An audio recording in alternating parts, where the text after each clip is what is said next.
జయ జయ శంకర హర హర శங்கர ஸ்ரீ மகா பெரியவா சரணம். ஆர்யா சதகம். காமாட்சி அம்பாளோட நாம ரூபங்களோட மகிமையை விளக்குவது இந்த ஆர்யா சதகம். அன்னை காமாட்சியோட நாமத்தை உச்சரித்த மாத்திரத்திலேயே அவள் ஓடி வந்து நம்மை காப்பாள். வாக்குவன்மை சித்திக்கும். இந்த ஆர்யா சதகத்தை நம்ம மனமுருகி மனமொன்றி பாராயணம் செய்தால். ஆர்யா சதகம் ஸ்லோகம் 1 முதல் 20 வரை. ஜய ஜய ஜகதம்ப சிவே, ஜய ஜய காமாட்சி, ஜய ஜய த்ரிஷுதே, ஜய ஜய மகேஷதயிதே, ஜய ஜய சேத் ககன கௌமுதிதாரே, कारणपरचिद्रूपा काञ्चीपुरसीम्नि कामपीठकथा, काचन विहरति करुणा काश्मीरस्तभककोमलाङ्गलता, कञ्चन काञ्चीनिलयं करधृतकोदण्डबाणशृणिपाशं, कठिनस्तनपरनम्रं कैवल्यानन्दगन्धमवलम्बे, चिन्तितफलपरिभूषण चिन्तामणिरेव काञ्चीनिलया मे, चिरतरसुचरितसुलभा चित्तं शिशिरयतु चित्सुधाधारा, कुटिलकजं कठिनकुचं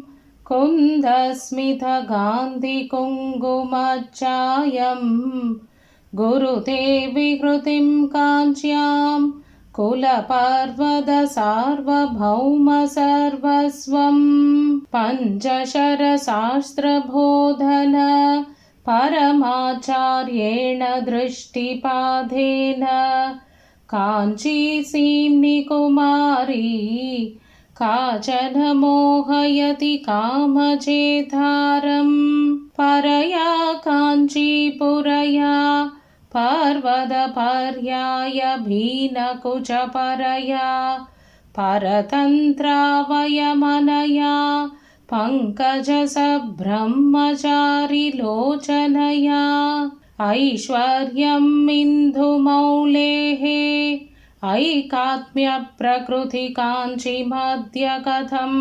ऐन्दवकिशोरशेखरम् ऐतम्बर्यं चगास्ति निगमानां, श्रुतकम्बासीमानं शिथिलितपरमशिवधैर्यमहिमानं, कलये पाटलिमानं कञ्चन कञ्जुगितभुवनभूमानम्, आदृतकाञ्चीनिलयाम् आद्यामारूढयौवनाढोभाम्, आगमवतं सकलिकाम् आनन्दाद्वैतकन्दलीं वन्दे, तुङ्गाभिरामकुचपर शृङ्गारितमाश्रयामि काञ्चीकथम्, गङ्गाधरपरतन्त्रम्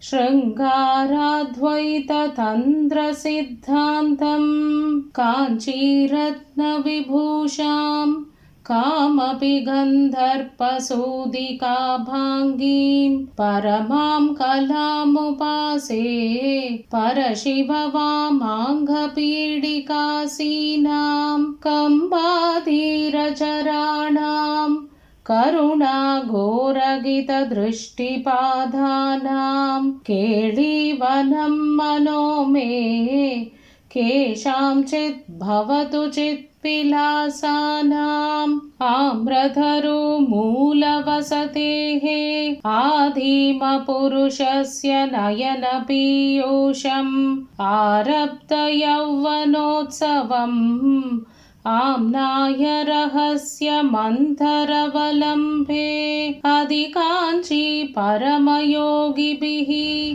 आधीमपरपीठसीम्नि दृश्येन, अनुबद्धं मम मानसं अरुणिम सर्वस्वसम्प्रदायेन अंकितशङ्करदेहाम् अङ्गुरिधोरोजगङ्गणाश्लेषैः अधिकाञ्ची नित्यधरुणीम्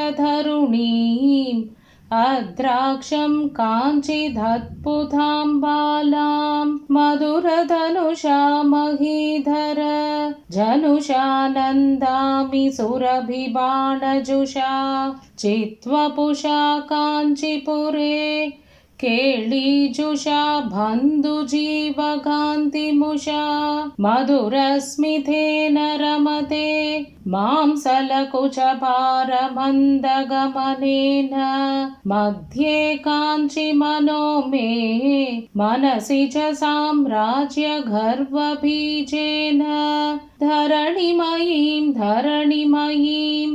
भवनमयीं गगनदहनहोतृमयीम् अम्बुमयीमिन्दुमयीम् अम्बामनुकम्बमादिमामीक्षे लीनस्थितिमुनिहृदये